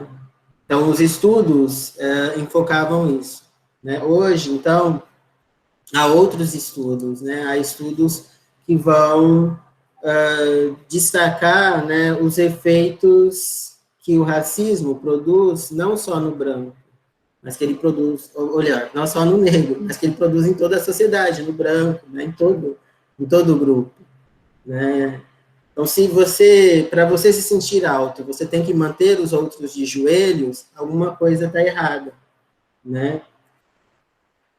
Então, se para o branco se manter no topo, ele tem que manter o negro numa situação de inferioridade, alguma coisa está errada. Não é só o negro que está sendo prejudicado aí. Está tendo uma corrupção também do branco, né? Ele precisa humilhar e inferiorizar o outro para se colocar numa posição superior. Ele precisa manter o outro de joelhos para se sentir alto, né? Então, é essa relação que muda, né? Então, começa-se a discutir em uma perspectiva de relações raciais, né? Um problema que afeta todo mundo, que não afeta somente os negros, né? Isso provoca efeitos na personalidade, no comportamento, nos valores, e na personalidade de brancos e negros, né? Assim como provoca um complexo de inferioridade, né, uma introjeção do racismo, né, a pessoa sendo racista consigo mesmo, né, isso também afeta os brancos, né? Isso também afeta a maneira como eles leem a realidade, né? A maneira como percebem a realidade, né? Então, aí os estudos mais recentes, então, eles abrangem as relações raciais, não apenas o negro. Pode falar, Sandro. Professor, eu quero trazer uma abordagem aqui do texto. No papel, página 53. Na contagem do PDF do texto, página 27. Segundo parágrafo. O trabalho de Gardner, em 1973, é o propulsor dos estudos sobre o racismo aversivo. O ponto de partida do autor para analisar o preconceito racial foi o paradigma da ajuda.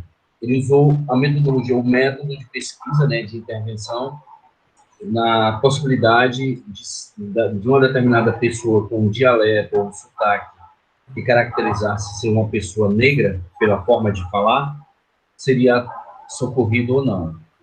Os participantes pertenciam a 2 partidos políticos distintos, liberais e conservadores de Nova York, os quais receberam ligações telefônicas com sotaques típicos de grupos brancos ou negros.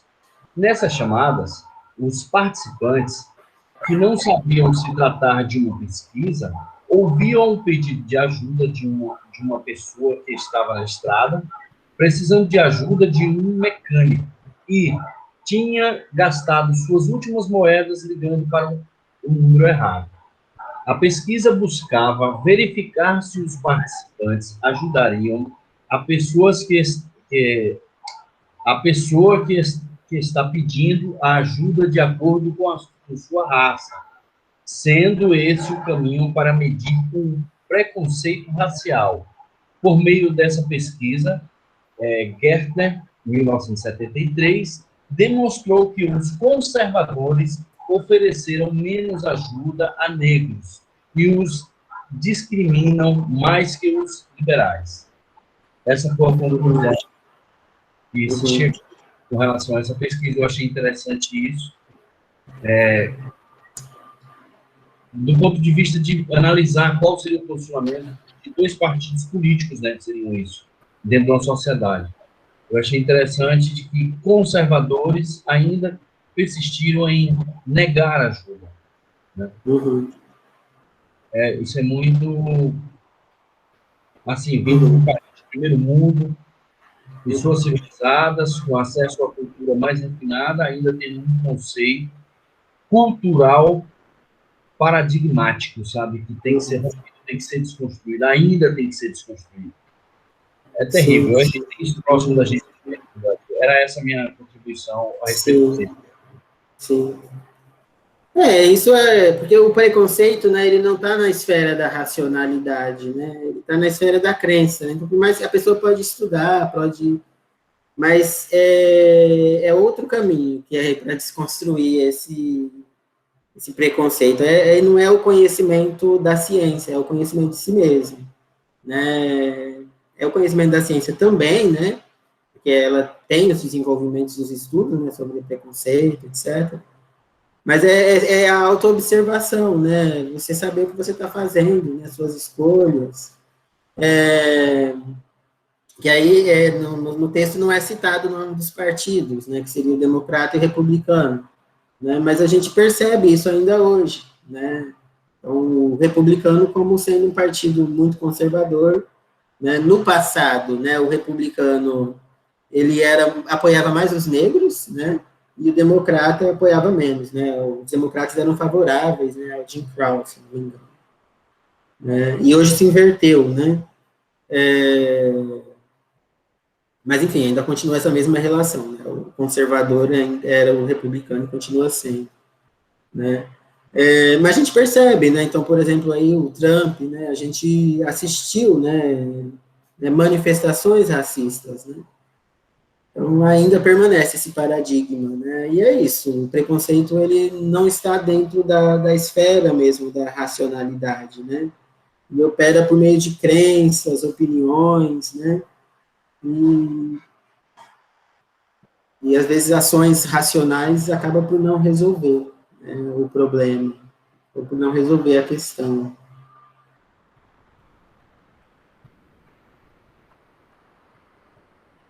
Mais contribuições, gente, considerações, comentários?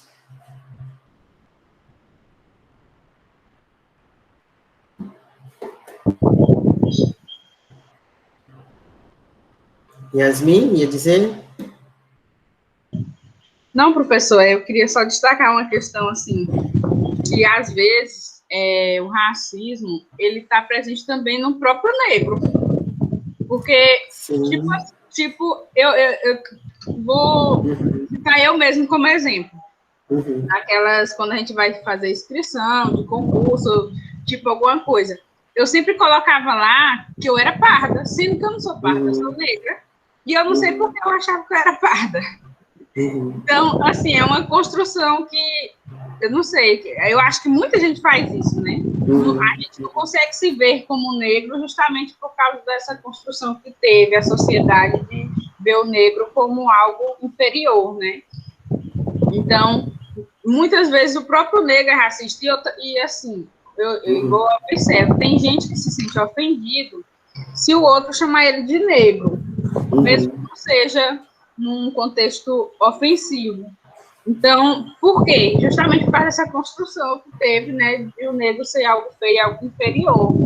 Aí, eu acredito, assim, que até nos dados, a questão dos números de pessoas negras e brancas, isso influencia, porque tem muita gente que é negro, mas que não se vê como negro.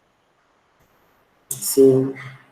É que, assim, pardo é uma categoria do IBGE, né, e é dentro das estratégias racistas, né, a criação dessa categoria pardo, né, e eu digo que eu sou pardo é exatamente isso, eu estou negando que eu sou negro, né, e, na verdade, o negro é uma categoria política, né, a palavra negro, ela era uma palavra pejorativa, era uma palavra de desmerecimento, né, da pessoa negra. Né, era como os senhores de escravos chamavam, né, os escravizados.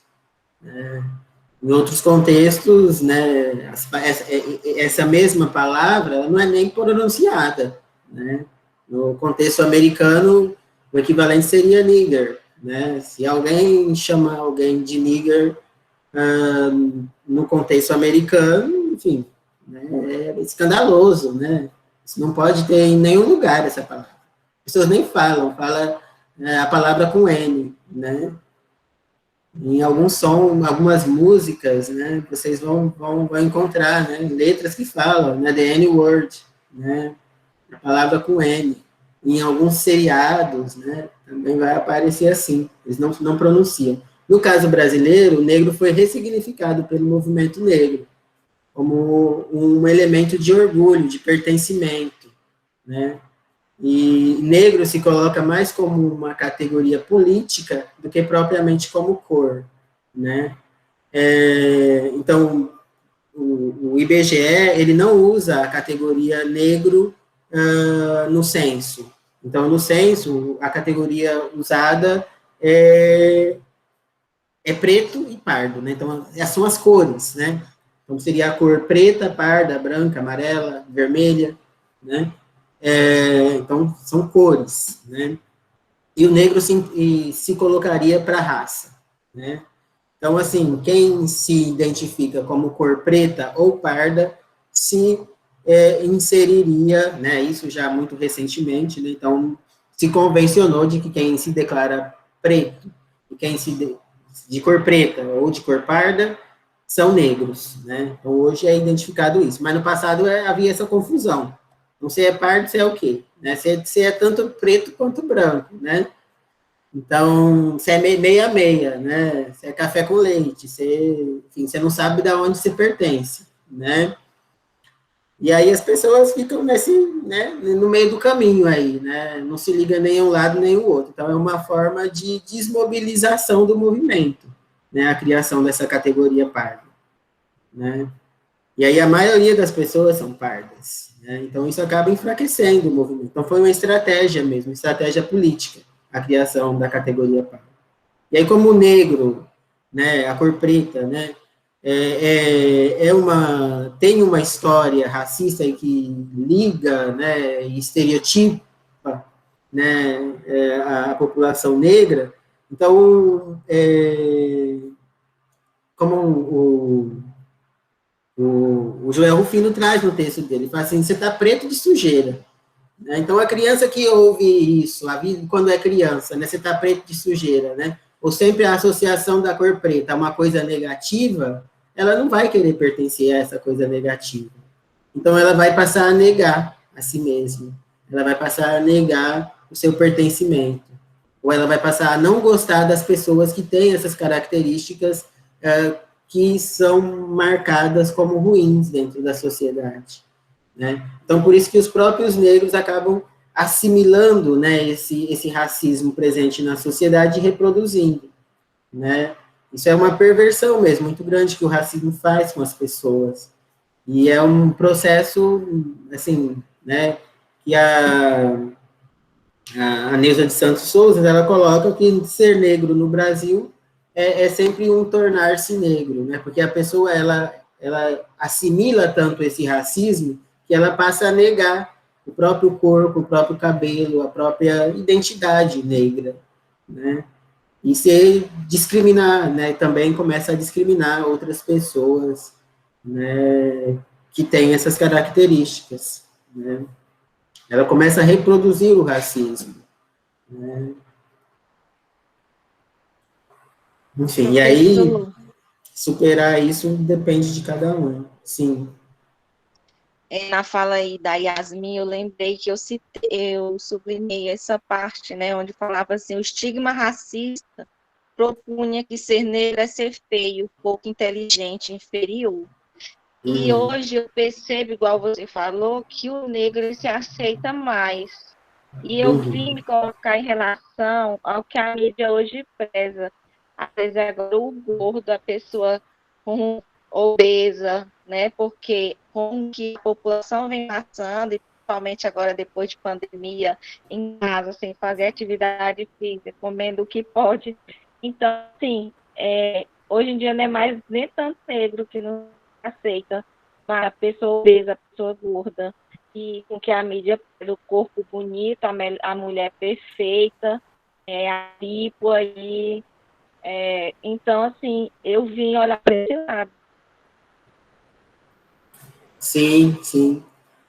Hoje, né, Porque, assim, né, como eu disse, né, a dinâmica, né, do racismo, né, ela é muito complexa, né, e, então, envolve, né, instituições, né, o Estado brasileiro, né, foi racista durante muito tempo, né, a televisão, né, se vocês têm um documentário, né, do Joel Zito, né, o negro na teledramaturgia brasileira, né, então, assim, não tem negro nas novelas, né, os negros que tem na novela tá naquela posição de empregado, né, na posição de inferioridade, então o negro está sempre associado à inferioridade, ou pelo menos esteve durante muito tempo, então hoje isso começa a mudar, e também já começa a gerar efeitos, né, e é efeito também das cotas, né? Então, assim, tem surgido uma classe média negra, né, no Brasil, né, que tem pressionado mais, né, que é uma classe que consome, né? Então, assim, nas novelas passam a incluir mais, né, pessoas negras, que aparecem mais negros nas novelas, né? Existem mais negros de sucesso, em que as pessoas possam se espelhar. Então, hoje há mais motivos para as pessoas sentirem orgulho, né, dessa questão, e por isso que se orgulham mais de ser negro, né, nesse sentido.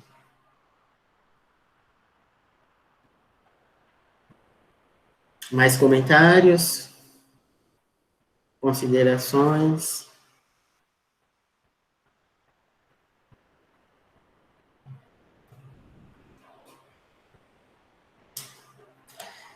Então, ó, eu distribuí os seminários, né, estou apresentando alguma coisa? Não, né?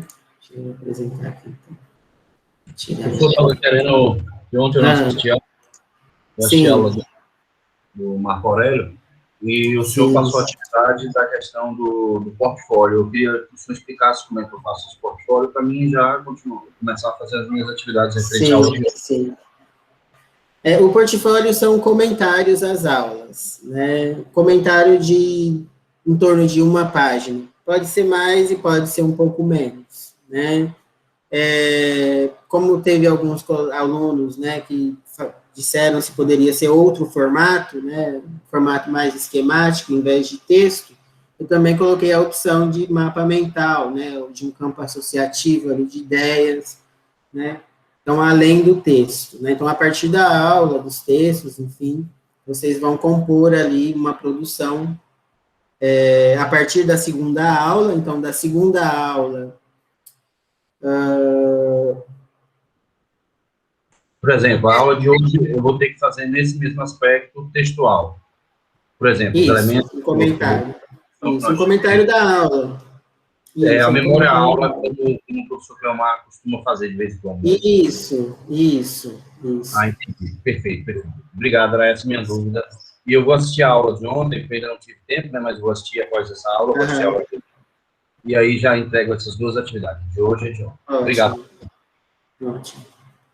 Aí a dinâmica é essa, né? Não são todas as aulas, são 10 aulas, que é para fazer os comentários, né?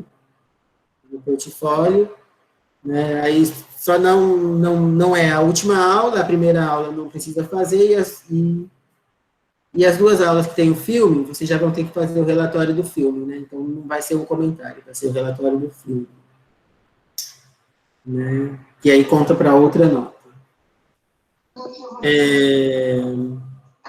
Eu ia falar dos grupos, né?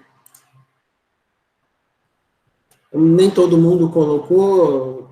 Tem uma aluna que diz que está com dificuldade para acessar. E depois eu vou falar com ela. Porque tem a opção de pedir o RAI, né? O regime...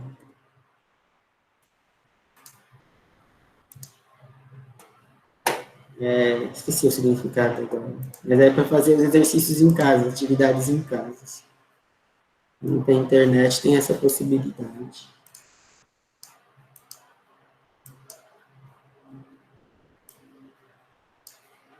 Certo, então vamos lá. Então, Eu coloquei aqui o símbolo que aparece no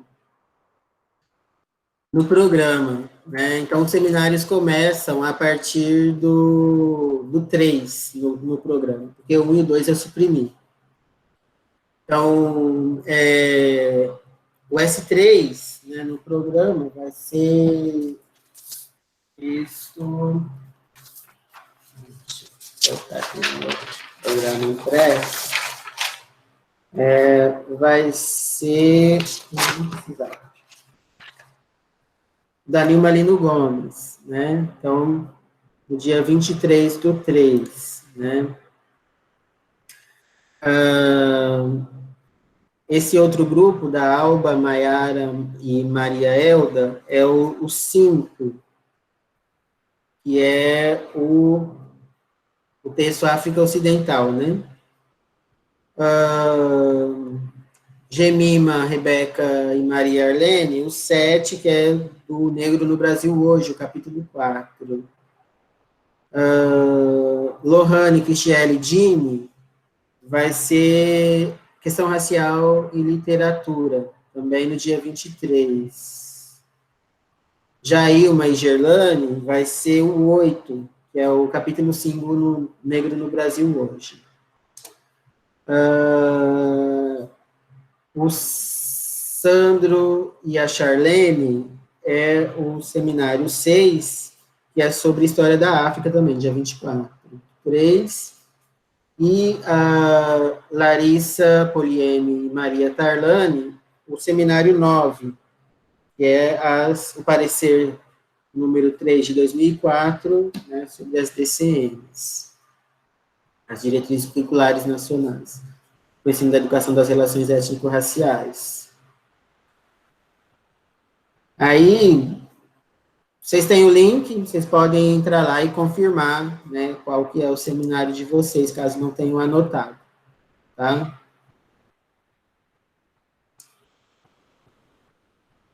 Deixa eu parar a apresentação. Ok? Se vocês quiserem também, eu posso fazer o download do arquivo e passar no grupo do WhatsApp. Manda, professor, vai ser melhor. Eu só quero confirmar aqui com o senhor a respeito do texto. Sim. Meu Deus, eu perdi o texto aqui. África Oriental e Centro-Ocidental. Seria esse o nosso trabalho? O S6, aula 9 e S6? Isso. Texto da... Eu acho que dentro daquela relação, alguns textos estão juntos, né? Então, vocês têm que ir pelo número da aula, porque os textos estão identificados com o número da aula, né? Tá, então, por exemplo... Aula 9 é o dia que nós vamos apresentar, né? Isso. Entendi. Aí tem as páginas, né? No caso de vocês, é da página 44 a 60, né? É que o texto é dividido, né? Para as duas... Está separado certinho. Está separado, nesse caso tá. Tá. Esse eu separei, verdade. Não sei se tem algum que eu não separei. Eu não acho que eu separei, sim. Acho que o que eu não separei foi o da aula 10, que está junto. Acho que foi só o da aula 10. Os outros estão separados. Vou salvar os grupos e eu já mando para vocês no WhatsApp. Grupos de seminário.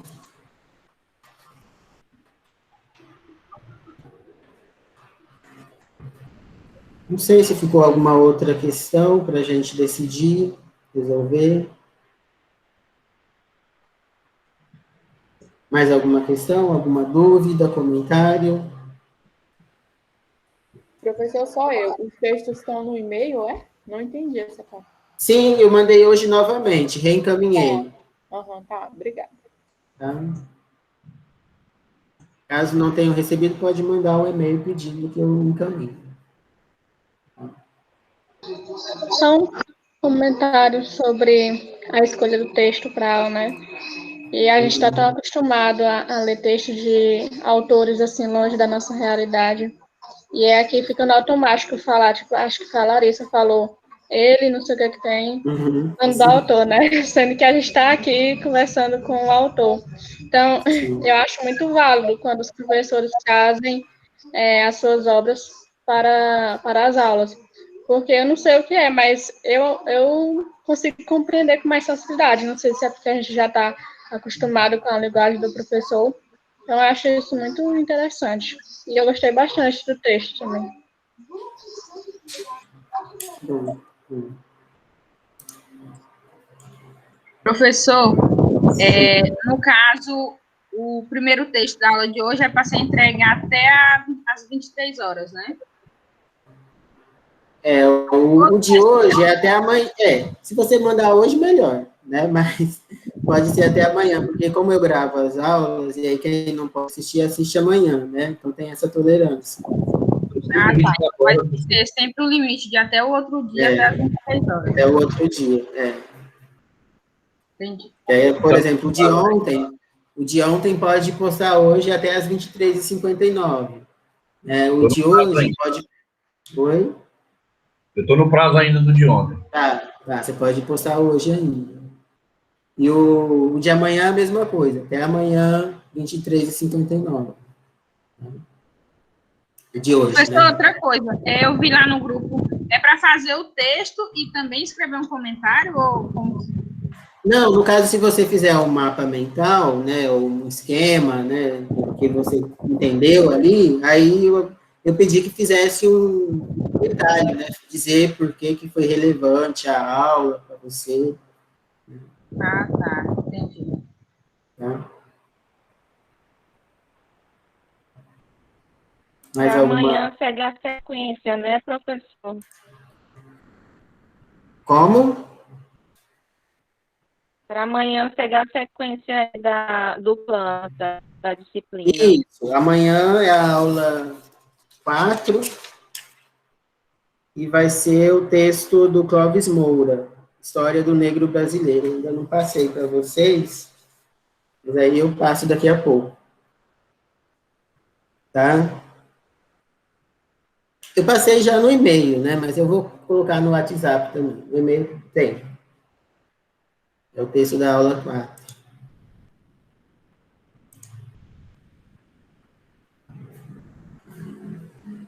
Certo, gente? É que eu tenho outra reunião agora também, então, enfim, tá bem intenso nesse período.